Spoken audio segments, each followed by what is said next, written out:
Hello, my name is Marcus. I'm the compiler of a collection of therapy quotes entitled Psychoanalytic Self-Awareness Quotes. This is TQ 99 to 101. Therapy quote number 99.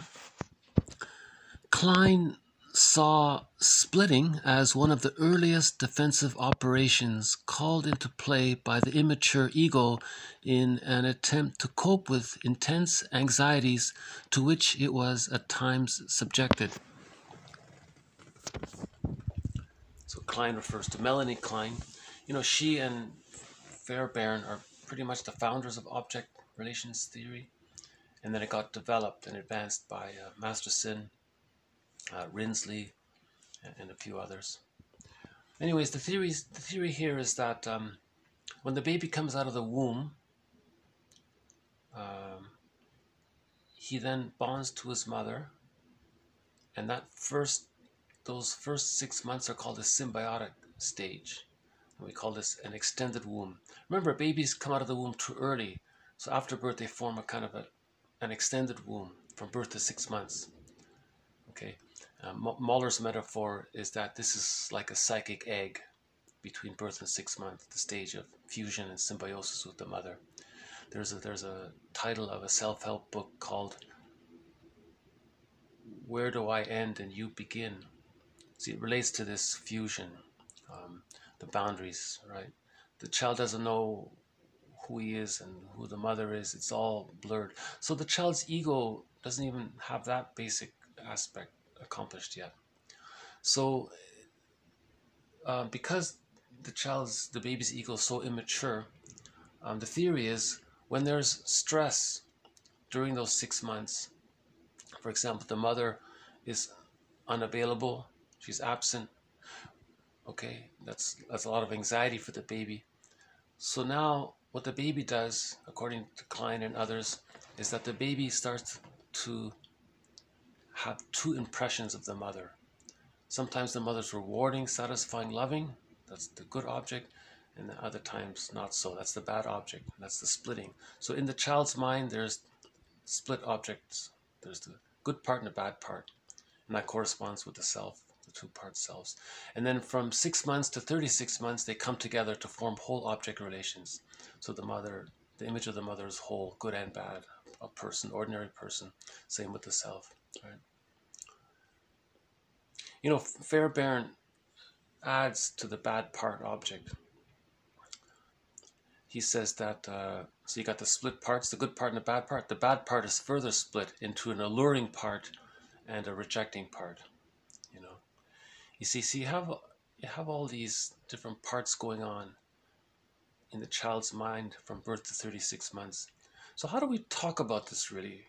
How do we really describe this inner world of the child from birth to 36 months? So that's what fairy tales are for. Remember the previous quote, fairy tales are true on the inside, not the outside. So fairy tales talk about all these different aspects. It's a different world for the child. It's an intense, dramatic, chaotic world for the child between birth to 36 months, right? And that's what the myths are for and the fairy tales are for, to acknowledge this and to look at this and understand this and, ultimately to help reach the whole object relations when there's been an insecure attachment style. So when there's an insecure attachment style or arrested development prior to the age of 3, many of these defensive, immature, infantile defense mechanisms are still there. So for example, an adult who tends to repeatedly have these all X and all Y opinions, things have to be all this or all that, he has strong idealization, strong devaluation, prejudice is there, right? So whenever this splitting, that comes from the psychic structure from around the age of 1, right? And it hasn't been, the child didn't reach whole object relations. So if they don't reach whole object relations, they can, when they grow up, they may still be using some of these old primitive psychic defense mechanisms, splitting, projective identification, reaction formation, acting out, and others, right? Oh yeah, so back to Fairbairn. He said that the bad part is split into an alluring and an exciting parts. I remember there's a self-help book called an advice book for women on how to attract a man. And in this advice book, the author teaches her readers, if you want to attract a man, first be alluring and then rejecting. So that kind of relates to this, the two aspects of the bad part of the mother. Right? Yeah, I'm not sure why it's a bestseller, to be honest with you. I don't know. Oh, there's more factors to it, I guess.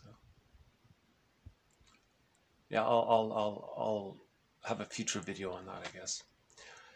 So the main point here, the main idea here is that splitting is a defense, a way to handle immense anxiety. When there's great anxiety, the way the baby manages the world is to think, okay, there's good in there and there's bad over there.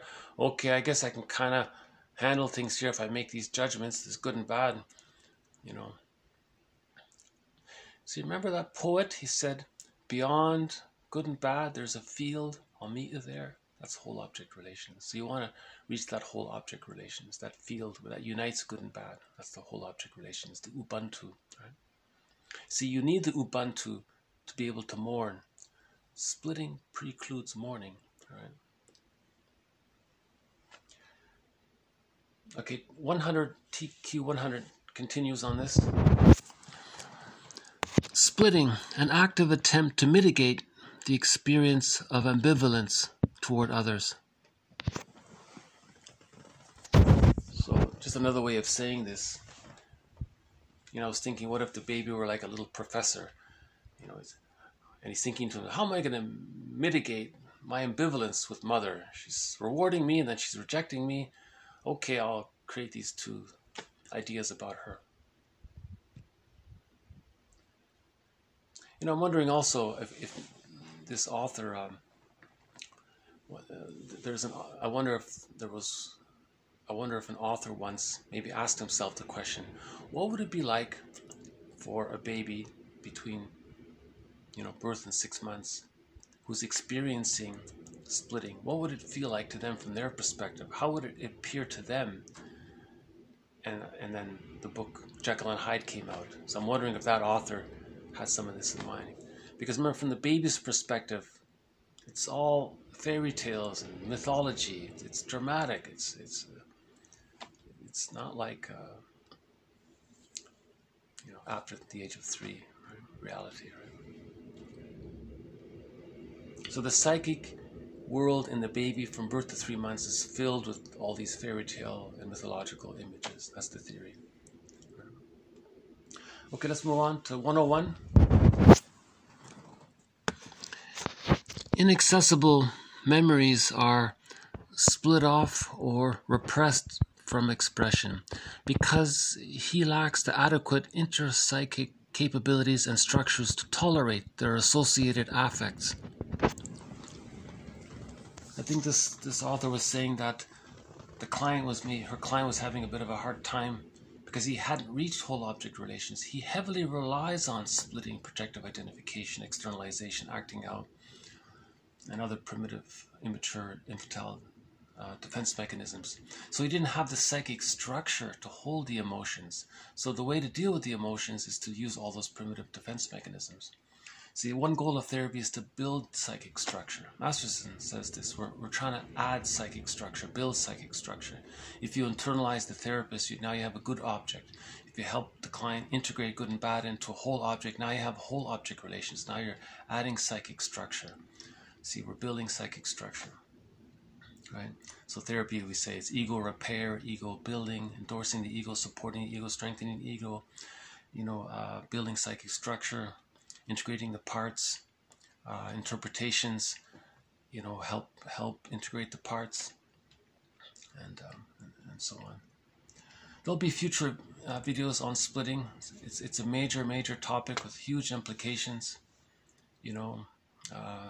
Most authors say that prejudice is because of splitting. The person is still relying on those infantile defense mechanisms, which were needed from birth to 3 months to survive that hard time, but it didn't get resolved into whole object relations. So the person's still caught, limited in using those immature defense mechanisms.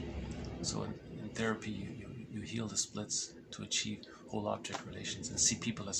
As Bruce Springsteen said in the intro to one of his songs, he recognized his father as a regular person with his dreams and it was good and bad, and so on. The previous video on Ubuntu covers this topic. Yeah. Okay, so the quotes are posted below. We'll build and expand on this topic of splitting because it's a huge topic.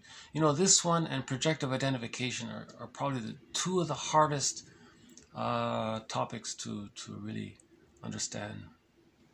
And you know, one comedian said, the truth will upset you free.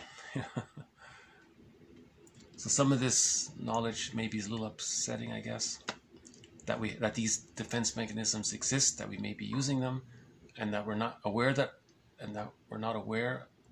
we're using them, and that's another defense, that we're not aware of it. But the truth will upset you free. So ultimately, this information can bring whole object relations, which sets you free. Whole object relations is forgiveness, which sets you free. The emotional freedom is from there. Right. This has been TQ 99 to 101. More to follow. Thank you very much. See you next time.